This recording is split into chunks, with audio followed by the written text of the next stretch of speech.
Hello and welcome back to Good News for Your Finances. I have with me today Matt Wimmer, former registered investment advisor and current CEO of SAMBICA, and Scott Jewett, partner at MarsJewett Financial Group.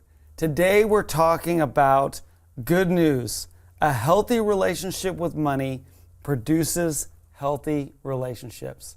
Now before we get into this, guys, I've got some dad jokes for us.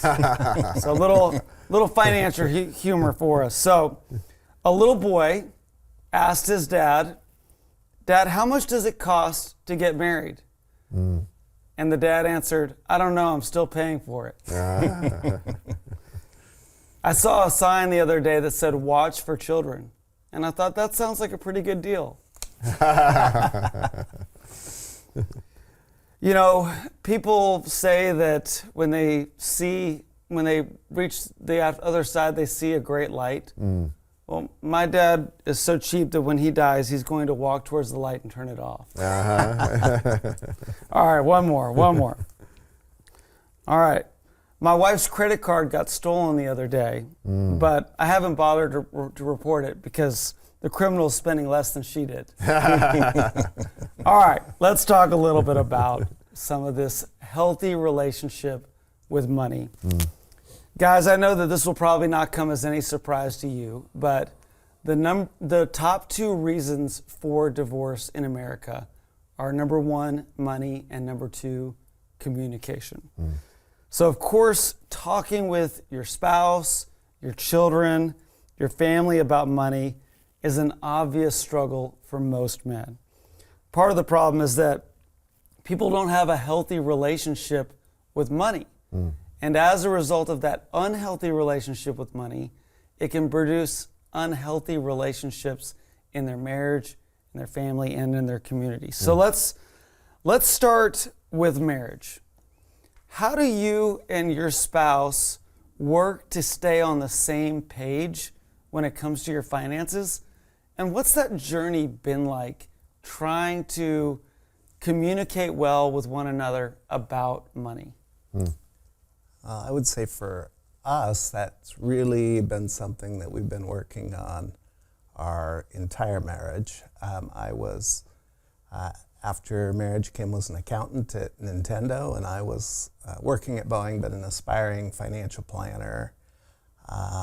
Two kids with, we had graduated without debt, and we're, from the perspective of young people, our first full-time jobs, it felt like we had made, a good amount of money and got to the end of that year and had nothing to show for it. And there was a financial seminar at the church we were attending that we went to that really helped us to start that communication process. It's like anything else, you got to learn. And so we started there, but also in the midst of that, the people that were running that ministry at the church saw accountant and aspiring financial planner, and they roped us into getting involved in the financial ministry, and that's been something that we've been doing pretty much our whole married life. And so for us, just the fact that we were helping others with that forces us to do what we tell others to do. Yeah. And at different times in our life, one of us might have had the primary responsibility for, keeping the books and doing the reporting, and other times the other one might be doing that. But a key was just that somebody was doing it, and it wasn't only that person that had the responsibility of doing it. They might be doing the work to run the reports, but then having a set time where the two of us could come together and look at it, all of that is though once you have a spending plan in place. So it starts, even before that, it's just putting that out there. And so just for us, the process is setting up a time to discuss, what are our goals, what are the things we're trying to accomplish, making a plan for going through that together, and then monitoring where we are in the process. Matt, what about you?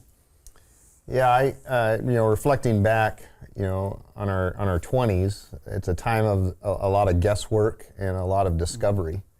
And, especially as a couple, trying to figure out, generally speaking, one in the couple is going to be a little bit more spendthrift and the other maybe a little more frugal. So it's figuring out, who's falling into that category.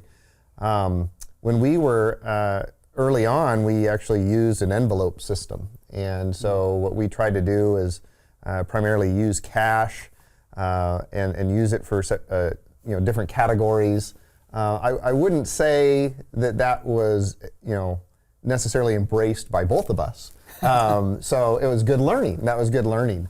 But I think we were shared a formula early on, and the formula was monthly take home. So monthly take home pay.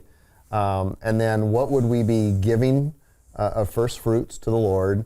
What would we be putting aside for saving? What were those things that could pop up irregularly? What would we like to spend for entertainment?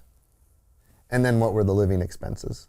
Mm-hmm. And early on, what we found out was we had no discretionary income at the end of the month. So it really caused us to say, figure out, where is the money going? Mm-hmm. And figure out those categories that maybe we needed to adjust down, so that we weren't overspending. So. Yeah, I would just say Matt's exactly right from the standpoint of putting a budget or a spending plan in place. Is just looking at those categories, tracking it that's the starting point of all of it. If you don't know where it's going, you don't have any way of monitoring it and making adjustments. So there's lots of tools, good tools that are out there now that make that part easier, but that's always the starting point, is figuring out where it's been going so that you can make the adjustments that are needed to get your plan in place and working. So, Matt, you mentioned that usually in the relationship there's one person that may be a little bit more of a free spender, another person that may be more thrifty or frugal. Those differences often, are birthed out of personal experiences, upbringing, maybe some traumatic experience along the way. How do you work through those conversations? So it's easy to say, have the plan and agree on the plan, but not everybody necessarily can get to that step of even saying we need to have a plan, or that I agree with this plan. So how do you kind of work through just the nature of saying this is an important part of our marriage for us to be able to talk through these things? That's a great question. I think the two words that come to mind are both honor and respect. And I love how Scott calls it a spending plan. That's way more positive than budget. Spending plan to me sounds exciting. Hey, we get to spend all the money that God has given to us, because it all belongs to Him. Everything that He's provided, we're getting to steward. So let's figure out how we spend that. I learned early on, really the example from my own parents. So as you mentioned, Warren, kind of that upbringing, that my parents, out of honor and respect, if there was a dollar amount or a decision to be made on an item that was at a certain dollar amount, they would step back and make sure that the two of them discussed it. So Cindy and I have adopted that same practice. Our threshold's actually not very high. It's only $500.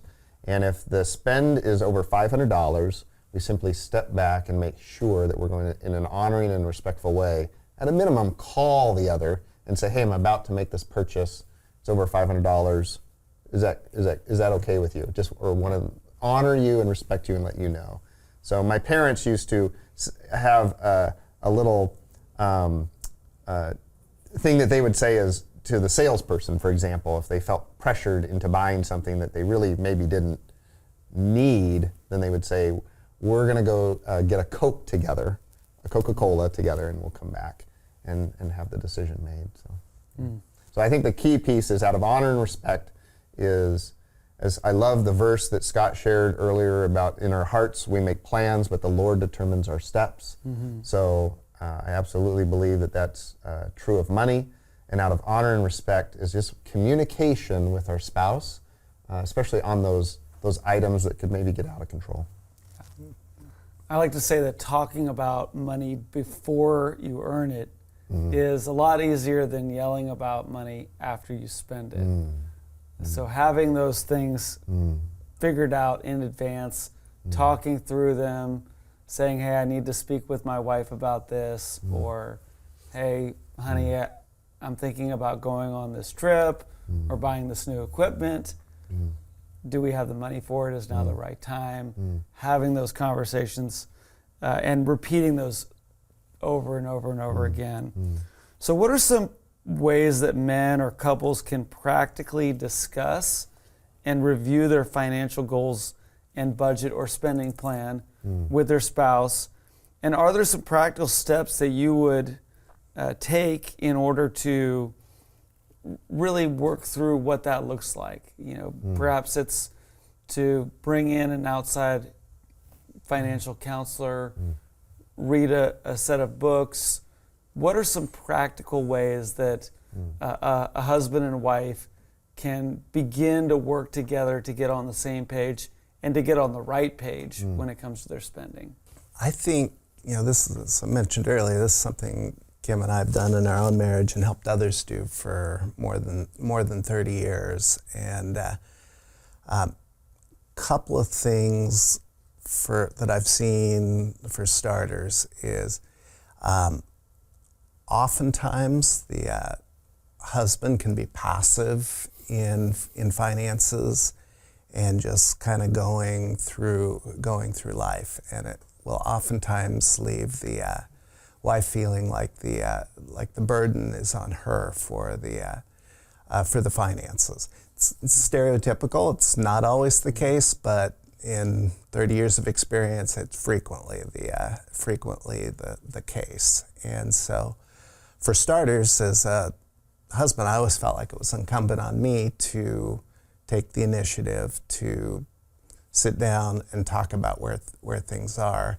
You know, earlier you had mentioned, you know, leading causes of divorce or money and communication. I heard a financial person say, no, it's communication. It's just money's the number one thing we don't communicate about. And so it's a hard process. Oftentimes it's an awkward process because we're both coming to it with our different competing goals and objectives, wants and desires. So one of the reasons why we might avoid it is because, there's might be a fight there. But those same goals and objectives that we each have individually are there. They just haven't been communicated.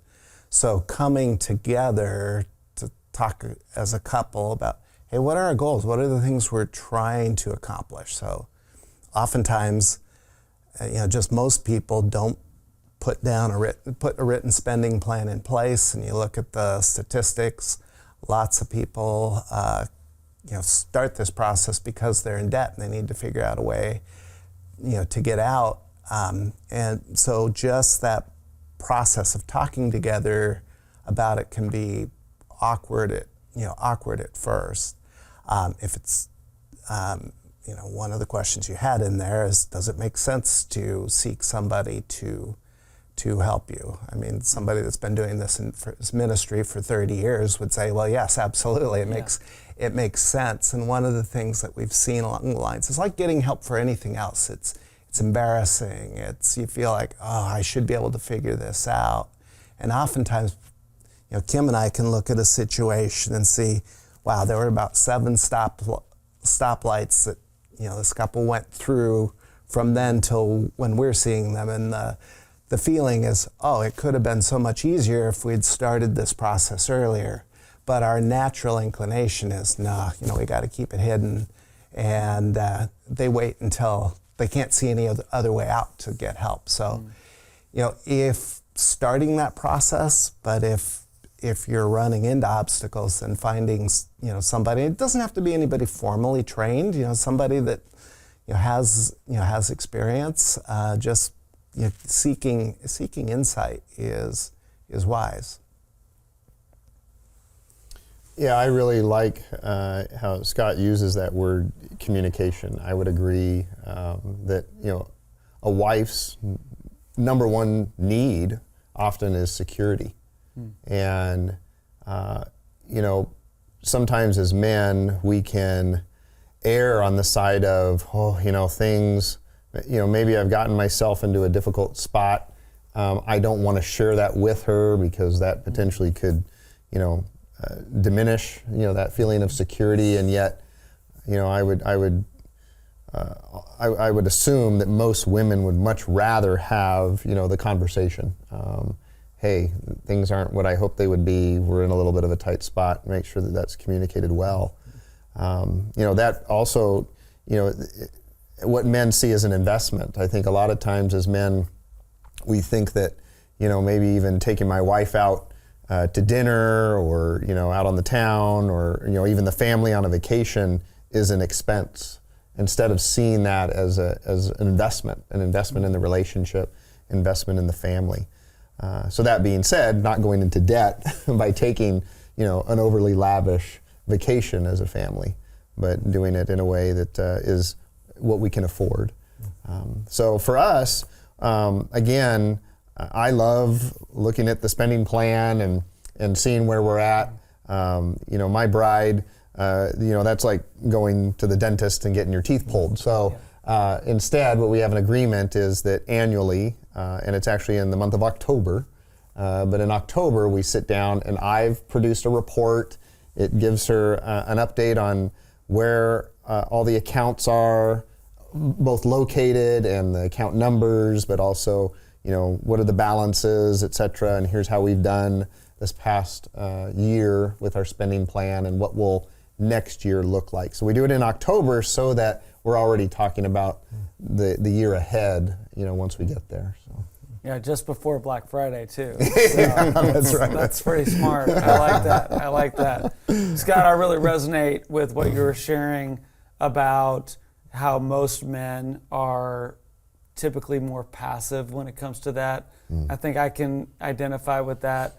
My wife and I got married really young. I think I was 21, she was 20, and she was the A math student, I was the C math student. She was organized, I was disorganized. She was mature, I was immature. So it made sense for her to be the one keeping up with the checkbook, keeping up with the budget, making sure that bills got paid on time. But over the years, that became a greater burden for her. And, there were certainly times where it kind of felt like my perspective was, well, just let me know if we're in trouble. Otherwise, it's all on you. Yeah. And I've had to kind of shift over the last decade to really say, okay, I need to be more intentional. I need to be more involved. I need to be helping relieve some of that stress and that pressure for you, and to take the initiative to ask good questions, to review, to put together a report like you talked about, Matt, to ask outside people for help and acknowledge that we don't know everything there is to know about this particular subject matter. So I think those are great things, just to be able to admit, hey, maybe I haven't had my hands on the steering wheel of this particular component of my life, but now I'm going to start being more intentional about that. And of course, part of that, and now we're going to kind of get into a little bit of the hot seat moment of this particular conversation, but how we relate to our wives when it comes to these financial conversations, communications. I know for me, I've personally seen a direct correlation between that and how ready she is to engage in intimacy in the bedroom. Because, as we've talked about in some of our other impact cohorts, men are like waffles and women are like spaghetti, right? And so for men, it's a compartmentalized thing. I'm thinking about money now, 5 seconds from now, I'm thinking about sex, and neither the two shall meet. Whereas, but my wife, and most wives, all of their thoughts and feelings are kind of interspersed with one another. So I found that when it comes to money and intimacy, there are three reasons why money can really affect intimacy. Number one, frustration about spending, either from me to her or her to me. Two, worry about money. And three, overworking. We're working all the time in order to live the lifestyle that we want to live. And as a result, you or your spouse are perpetually frustrated, stressed, and exhausted, and it's hard to get in the mood. So, how would you encourage men to be more thoughtful and intentional about managing the tensions of money with this desire for greater intimacy with one another, recognizing that there is a connection between the two? I'm going to start with that one. Oh, I was hoping you would go first. Or maybe we should call the wives in and let them answer this question. That's right. Yeah. That's right. Yeah. You know, I think it goes back to, you know, a woman's, that number one need for being security. You know, of course, there are other needs as well. And really conversing is another major need. And so I think, again, not trying to hide what I would suggest are our feelings. I think that's what we tend to do as men too often. I know I do myself, is, you know, suppress the feeling versus maybe letting her know, you know, what I might be worried about, what I might be concerned about, and letting her into that inside knowledge of what's going on in my head.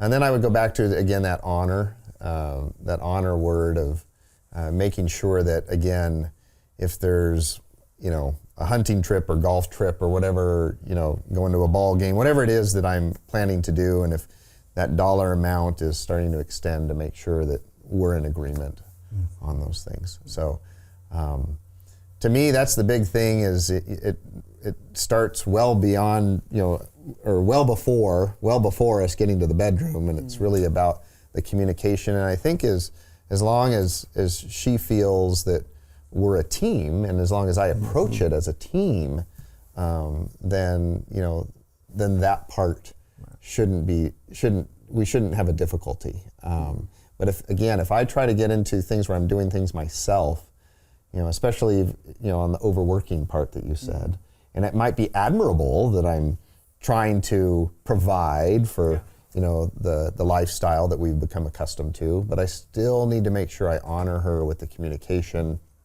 and letting her know, you know, here's how late I think I'm going to be, et cetera. One of the things I did early on in our marriage was, if I thought I would get home at, say, 7 o'clock or a late night, I would go ahead and tell her a later time, so she didn't, so she could then be surprised when I came home maybe a little bit early. Build a little bit of margin.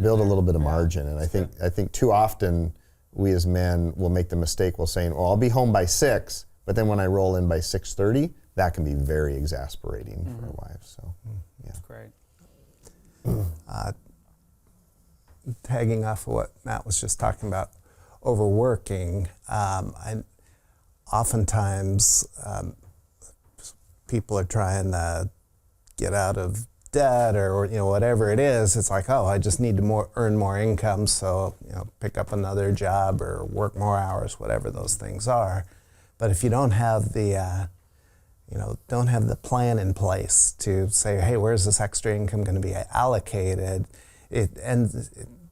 Most of the time it's wasted energy, because until you've fixed the problem or fixed the issue that's created the problem, then the extra income's not going to it's not going to fix the problem. I would say also just the stress is an intimacy killer, and so when couples are feeling financial stress, that will often manifest itself in the bedroom. But oftentimes the problem doesn't have to be fixed right away, but just even as a husband, addressing the issue and starting to work through the process. It might take some time for a spouse that's been burned before to believe that, hey, there's change coming. This is really something that we are working on together. But just that process of starting it will often reduce the stress. You were describing in your own marriage a very common kind of thing. Hey, it's working great.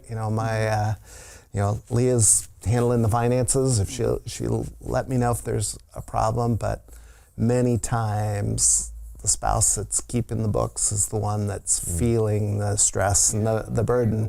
It's different people. Matt, in your case, you guys have worked together for a lot of years, but I know there are times when you're feeling, oh, how do I do this? And so just finding that strategy that allows you to work together. In our marriage for years, while we were raising kids, I was the one that was, keeping the numbers in Quicken and running the reports and trying to get Kim to come look at it. And then as kids graduated high school and went to college, she came to me and said, hey, would you like me to take that piece over? And it was a wonderful gift to me, and she loves to do it. And so, for us, it worked both ways, but where we are right now is a great time of life. But, from years of working together, we're on the same page already. So we've worked through a lot of the, contentiousness early on. And again, that contentiousness comes just because we're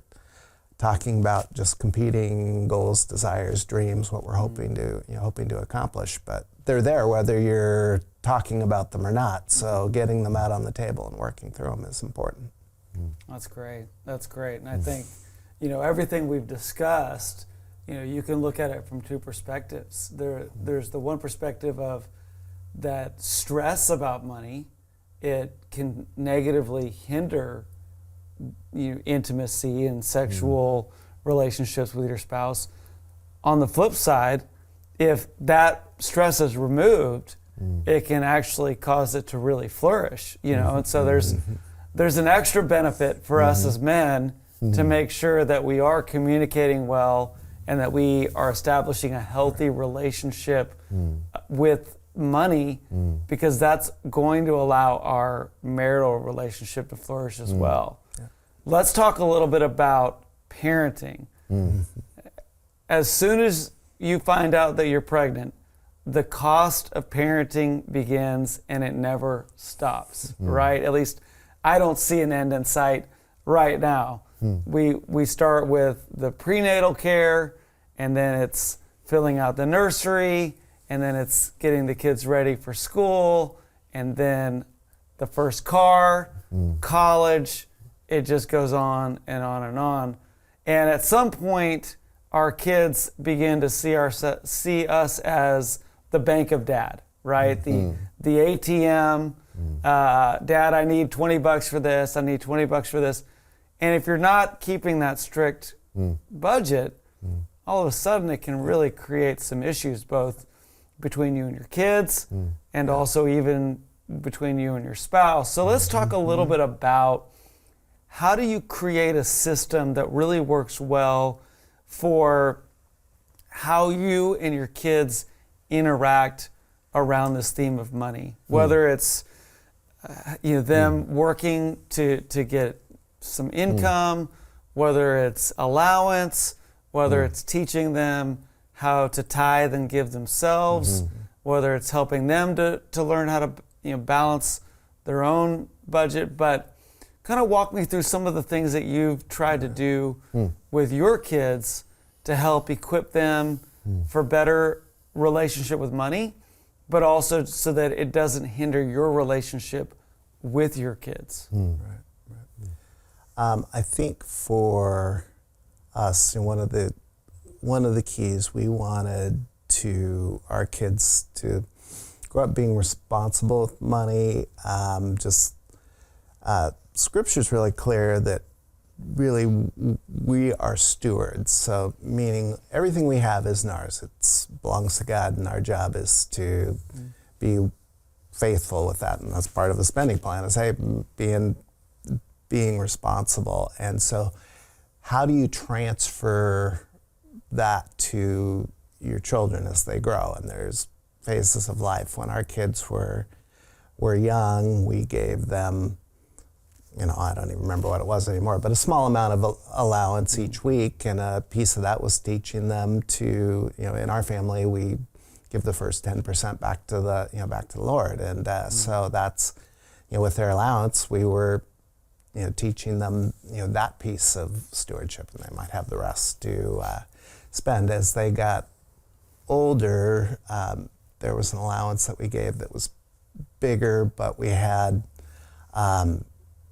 we also transferred pieces of our family budget to that, so they could learn how to. It's like, now you're responsible for some of your clothes, or some of those different types of things, so that they could begin to move forward and start learning how to take those responsibilities on. I think also just it's important for married people in communication, really, as it relates to kids' expenses, and because you're right, there's an unlimited number of things that money can get spent on, and so really talking about together, how does that fit into our family budget? I mean, the money there's still a finite amount of money, so if there's an opportunity and we really want wanted one of our kids to be able to do that, then it necessitates figuring out where we're going to take that money from.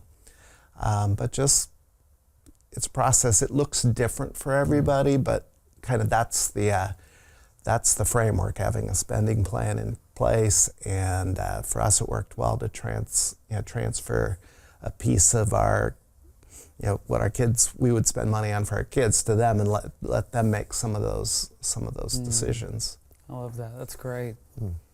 Matt, how about you? Yeah, that's a great question, and I've been reflecting on this a little bit lately, because we have 3 that are in college, and all 3 of them have gone out and looked for jobs. So I mean, they're all working, not because they need to pay for college, but because they want more discretionary funds to be able to do things. And so I've been fascinated by this.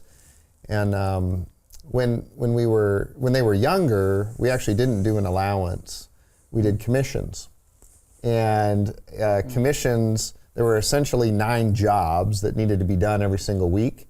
The requirement was that you at least had to do 1, but you could, if you wanted to, give someone else the job if they wanted to pick it up for some extra change. And what we did was we found a piggy bank. I'd love to give credit where credit is due, but I don't remember who produced it. But the piggy bank had 4 slots in it. And so the 4 slots that we did was, of course, giving first. And we would go through this exercise with the kids, every single week on, okay, we're going to give first, and God loves a cheerful giver. So we didn't actually designate any percent. We just said, how much would you like to give? So that goes in category number 1. And then we're going to invest. So, each of you can pick a stock that you would like to own. Of course, I owned them when they were younger, but we kind of would start learning about investing. And then save was the 3rd one. So save might be, there's this toy that you really want, or some baseball cards you want to purchase, whatever it was, that'll go into that category there. And then the last one was the spend. So the save was for the bigger items. The spend might just be for candy or the ice cream truck that was coming along. So that was the exercise that we worked through. Some of the kids, again, were better savers than some of the others. Some of the others would spend all of their money. But we went to the store then, if there was something that they really wanted to have, we could say, great, how much do you have to spend for this item? And then we would always get into discussions around, I want it. Yeah, but what about this bigger thing that you've said you're saving for? I mean, do you really want to exhaust that? So again, at an early age, it made for great conversations, lots of tears a lot of the times. But again, I think all three of them really learned about money. That being said, as I pontificate on all of this, we really haven't got to the taxes part. But that's okay. As I reflect, all three of them have purchased their own cars. They all own and drive their own cars and pay for gas, and we help with insurance. So, different things like that. So, so it's a good learning. And that's great because, you mentioned those tears, and there's going to be tears at some point in the journey when it comes to your finances. Better to have those tears when you're talking about nickels and dimes as opposed to, mortgages and, car loans and those kind of things. So they were able to work through that process through the fact that saying yes to this thing may mean saying no to this other thing, however that may go. And so that you created an environment where they could talk about it and they could process the emotions related to money.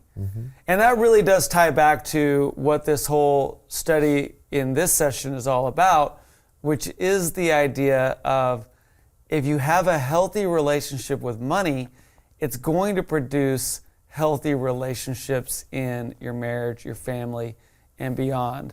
So as we wrap this up, if you were just to give any final nuggets about how the relationship that each of you have with money has helped to shape the way that you relate to the people that you care most deeply about, what's one more thought that you could offer about that?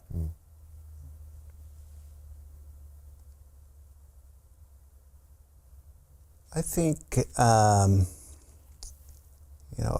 it's come through as we've been talking about it. I mean, it's really a process. You don't, if you're just starting out on this journey, you're not going to get it figured out right away, but it's a process. So if you're married, and in this context we're talking about related to relationships, your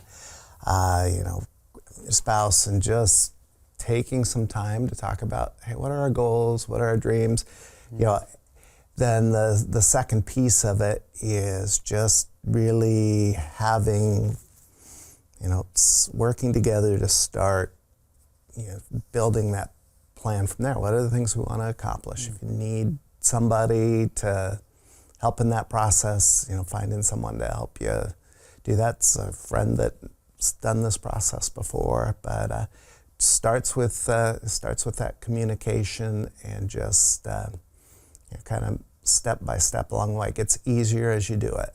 The very starting point is figuring out, hey, where has our money been going? And so going back through, wherever you spend, most of us spend money on credit cards these days and pay them off or don't, that's the but looking at credit card statements for the last 6 months, it'll take a little while, but it starts to give you an idea because you can't really get it down, get that plan in place without kind of knowing what your baseline is.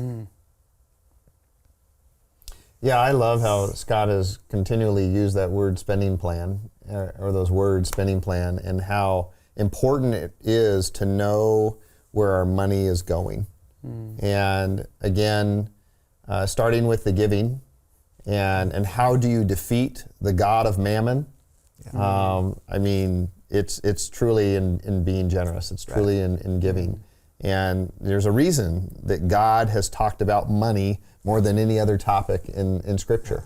So there's so much to be gained, so much to be learned. And how do you overcome that God, I think, begins with giving. So as a couple is really figuring that out. What are those things that God's putting on our hearts, uniquely on our hearts, and that we might invest in, that we might return the investment into the kingdom.